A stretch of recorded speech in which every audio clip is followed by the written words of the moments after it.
just started, so I usually start a couple of minutes before.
מזמור לדוד,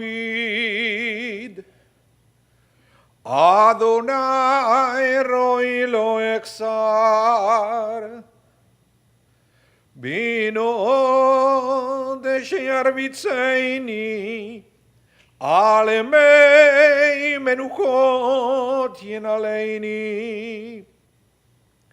נפשי ישובב, ינחני במגלי צדק למען שמו. גם כי ילך וקיצל מוות, לא ידע רע כי אתה עמדי. שבטך ומשענתך המה ינחמוני. תערוך לפני שולחן נגד צורריי. דשנת בשמן ראשי כוסי רוויה. אך טוב וחסד ירדפוני כל ימי חיי. ושבתי בבית אדוני לאורך ימים. The words of the 23rd Psalm, a Psalm of David. The Lord is my shepherd, I shall not want, giving me repose in green meadows, leading me beside the still waters to revive my spirit, guiding me on the right path, for that is God's essence. Though I walk through a valley of the shadow of death, I fear no harm, for you are with me. Your staff and your rod comfort me.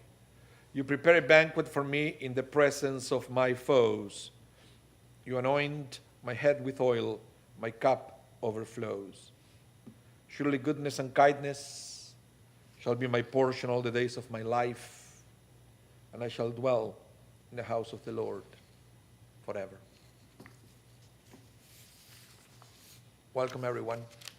Thank you so much for coming out. We also welcome everyone at home. Thank you so much for tuning in this morning. My name is Rabah from congregation Shaarey Zedek, and it's my honor to be here with all of you officiating the funeral services for Frank Dembinsky of blessed memory. Frank was also known to the Jewish people by his Hebrew name, Ephraim David ben Yitzchak vechana, Zichrono livracha. He was a son of Ben and Anna Dembinsky of blessed memory, husband of the late Greta Dembinsky of blessed memory, the brother of Sonny Dembinsky, Vera Traeger of blessed memory, father of Davelin Eyolfson, Glenn Waterman, Karen and Jack Stein, Judith and Joe Becks, Lisa and Eyal Shachar, the father-in-law of the late Keith Eyolfson of blessed memory. The grandfather of Maya, Aaron, Johan, Ivria, Bathsheba, Sigal, Rivka, Quinn, Jennifer, Sam, Atzmon, Ro'i, Asaf, and Ella, and also of Chris of blessed memory. Frank had many great and great-great grandchildren. He passed away at the age of 103. So we gather today, almost in the eve of Passover, of Pesach, the festival of freedom, to accompany Frank Dembinsky of blessed memory on his final journey, returning him to his people, his family, and his roots. It is profoundly fitting and deeply moving that Frank should be laid to rest as the Jewish world prepares to retell the story of liberation. For Frank's life was shaped by the pursuit and defense of freedom, by the memory of those who were denied it, and by the ongoing work of building a life in its honor. Frank was born into a world that will soon erupt into war. As a young man, he joined the Royal Canadian Air Force during the World War II. It was during this time, amidst the backdrop of global struggle, that he met Greta, his partner, his anchor, his beloved. From every person teaches Pirkei Avot, the ethics of the fathers, one of the holy books in Judaism. It says, from every person, one should learn. Frank and Greta found in one another what many seek, but few find: a shared strength, purpose, and enduring love that will carry them through the decades ahead. After the war, Frank dreamt of university and a career, maybe in law. But when family called, he answered. He went to work the family menswear store in Flin Flon, Manitoba, alongside with his brother. For 25 years, he built a life not around prestige, but around people, his community, his family, his values. In the words of the prophet Micah, what does God require of you but to do justice, to love kindness, and to walk humbly with your God?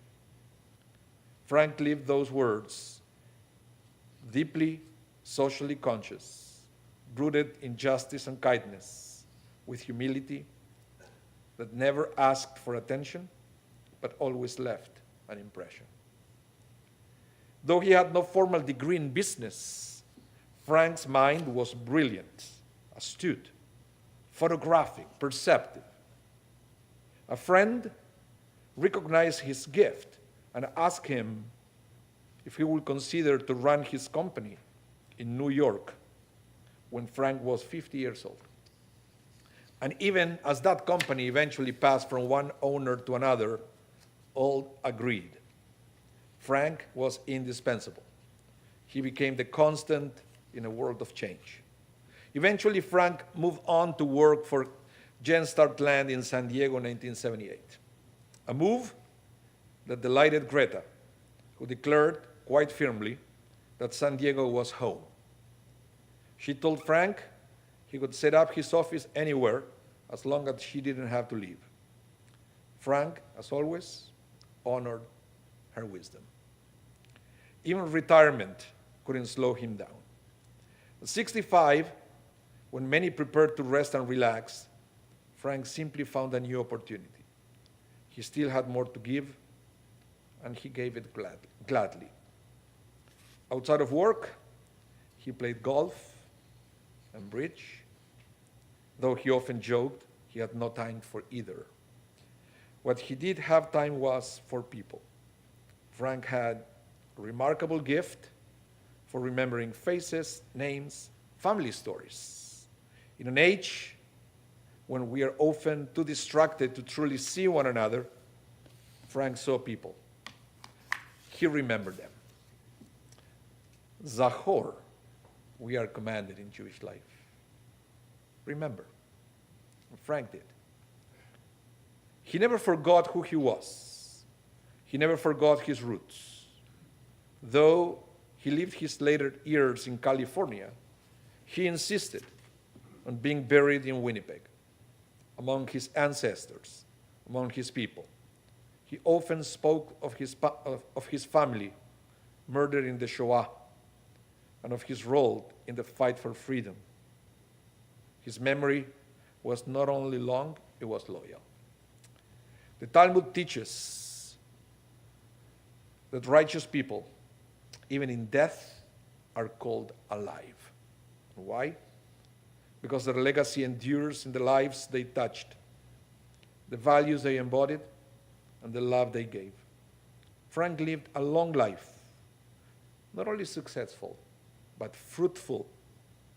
Frank planted seeds everywhere he went, seeds of wisdom, kindness, loyalty, and memory.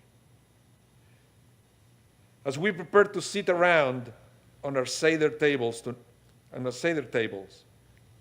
we will read. In every generation, one must see oneself as if one personally left Egypt. Frank did not merely remember the story, he lived it. He fought for freedom. He lived with purpose. He gave his life to building a world more free, more just, more humane. May Frank Dembinsky's memory be a blessing and an inspiration. May his family be comforted among the mourners of Zion and Jerusalem. And may we, in honoring his story, recommit ourselves to the sacred work of remembering, of acting justly, and of living lives that bear fruits. Yehi Zichro Baruch. May his memory be a blessing. Amen. At this point, I would like to invite Eyal and Lisa Shachar to come to the microphone to eulogize Frank.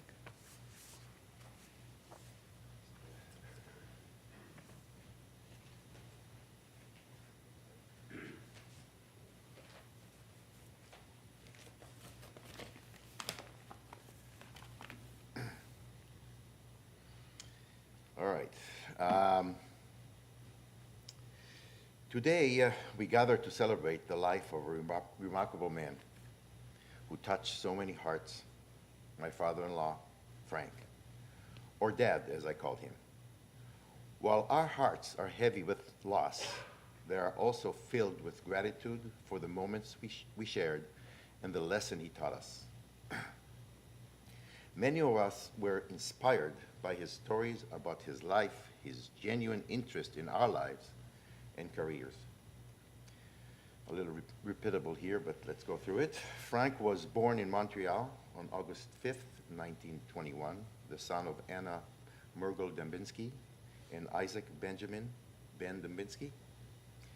He grew up in Nepal, Manitoba, and served in the Royal Canadian Air Force as a navigator from 1940 to 1945. It was there that he met my mother-in-law, the beautiful Greta Evelyn Teed, and they married in 1945. They shared over 65 years together until Greta passed in 2010. For me, one of the most inspiring part of Frank's life was his working career. He and Mom settled in Flin Flon after the war, where he developed Dembinsky's menswear with his brother Sonny. He was active in municipal affairs, serving on the town council for several years and as the mayor. In midlife, Dad ventured into the land development business and lived in various cities, far from his roots in Flin Flon and the Pas, places such as Fort Lee, New Jersey, Toronto, Vancouver, and San Diego for the last 46 years of his life. Dad became a successful executive, working for large companies on land and housing development. He finished his career as president of Genstar Land for the United States, residing in San Diego in a neighborhood he developed. Dad's greatest pride and joy was his large family, and he felt so proud and accomplished when he reminisced about his children, grandchildren, and great-grandchildren. I cherished the long conversation we had during our visits. He remembered many friends of ours from Israel and always asked how they were. He also asked a lot of questions about my work and the company I worked for. These conversations helped me make good career decisions, and I remain grateful for him for that. Dad had hundreds of close friends over his lifetime, never forgetting the name or the family history of each and every one of them, including all of you. Dad loved people. He loved seeing them. He loved talking to them. He loved connecting with them either in person or on a phone call, and he loved helping them. He also had hilarious and creative nicknames for so many people, and some of you are here today. Our son, Atzmon, will never forget the support and inspiration he received during the 3 months of his winemaking internship. When he and his 2 dogs stayed in Dad's Casa de la Campanas, there were several challenges facing them, like hiding the dogs and the barbecue. Neither were allowed in the apartment complex, but Atzmon is from Texas, and he was not going anywhere without his big Texas barbecue. During the day, the barbecue was hidden in the guest room, and the dogs went off to work with Atzmon. Dad and Atzmon enjoyed each other's company, and the experience was memorable for both. Sam Hyman, a distant cousin from Vancouver, wrote this about Dad. Frank was a remarkable person, as were both your parents. I adored them both. I described Frank as a genuine article. His word was bond, no airs or pretenses. You knew exactly what he thought. A man possessed of great intellectual curiosity and self-deprecating, with good humor when describing his flaws and the first to admit them. He lived life well and would be the first to say how great a run he had. Frank loved literature. Not a book person myself, admittedly. I enjoyed listening to conversations he had with Lisa about books and authors. Our son Roy remarked recently that Grandpa's advice reminded him of what he needed to do in his personal and professional life. His pep talks pushed him along. Roy and Dad enjoyed discussing books and poetry together. They shared a love for the author Cormac McCarthy, whom they called brutally awful but beautiful. A moving quote from McCarthy's book, The Road. He tried to talk to God, but the best thing was to talk to his Father. And he did talk to him, and he didn't forget. The breath of God was his breath, yet though it passes from man to man through all of time. Roy said that when he first read this sentence, all he could think about was Grandpa, who had an interesting relationship with God. I don't know what he believed in, but Grandpa did God's will, and I'm certain that he in the Shamayim, in heaven.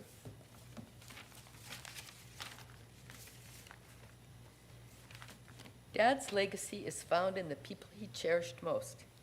His wife, my mother, Greta, his children, his grandchildren, and all of us here today. His love will forever shape our lives, reminding us to live with purpose, kindness, and courage. Though we say goodbye today, Dad will always be with us in every smile, every hug, and every cherished memory. We are better for having known him, and while his physical presence may be gone, his spirit lives on in our hearts.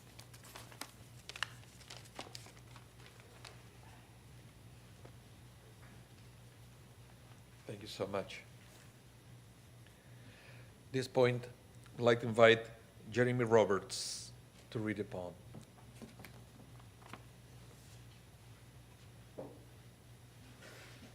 Are these waters for us? Can I have a sip or no? Sorry? Can I have a sip of Yes. water? Oh, thank you.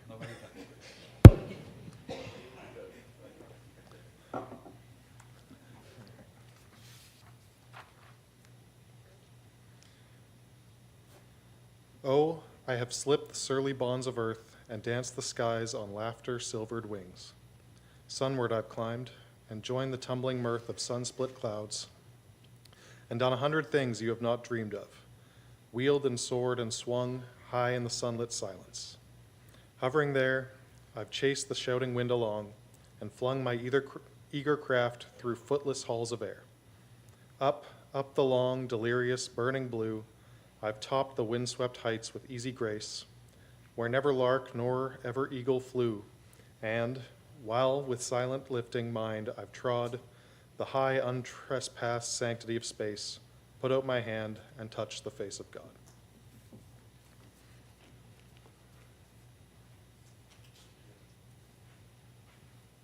Thank you so much.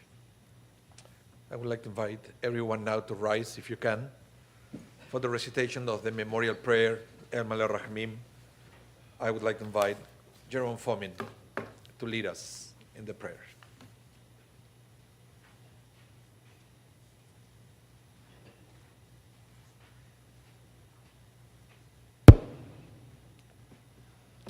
El Maleh Rachamim, Shochen Bamromim,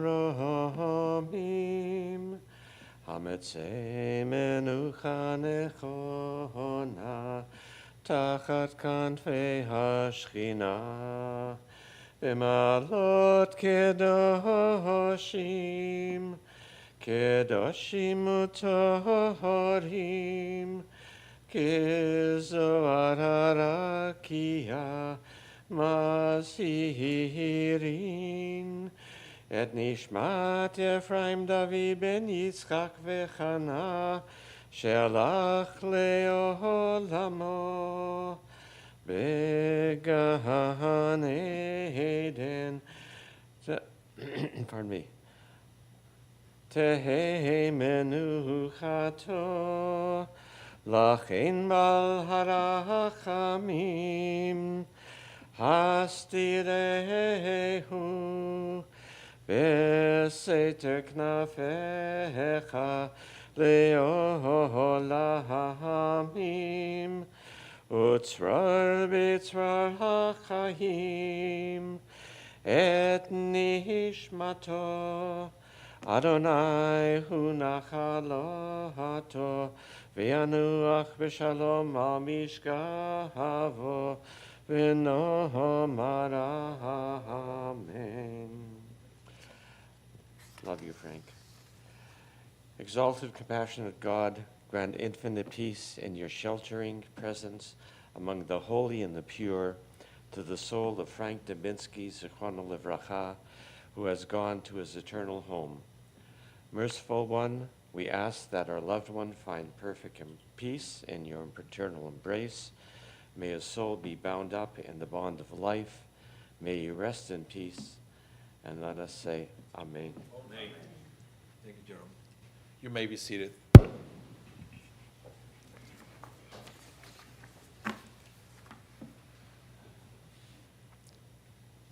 In a minute, we're going to proceed in caravan fashion to the Shaarey Zedek Cemetery that is located in the corner of Main Street and Armstrong Avenue in the north end of Winnipeg.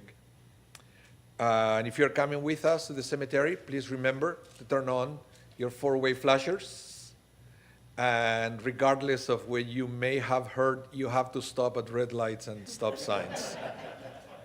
This is very important because there are a few photo radars along the way. Immediately after burial, everybody is invited to participate at the meal of consolation that is going to take place at the Viscount Gord Hotel, that is 1670 Portage Avenue. And because tonight Shabbat, and then we go straight into Passover, there is no Shiva in this case.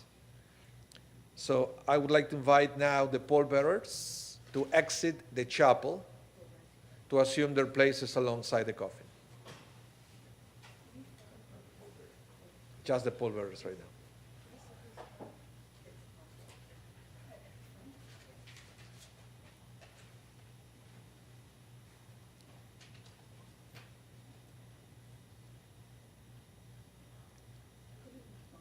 And I would like to invite the immediate family to exit now to proceed to your transportation.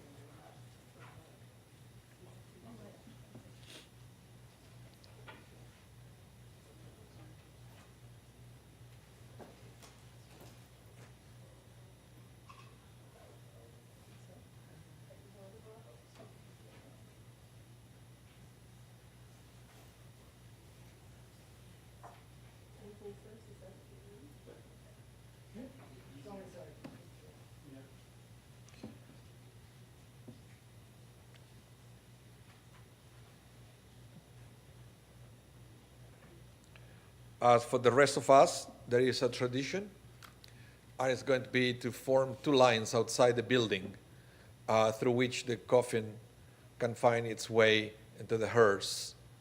So thank you everyone for coming.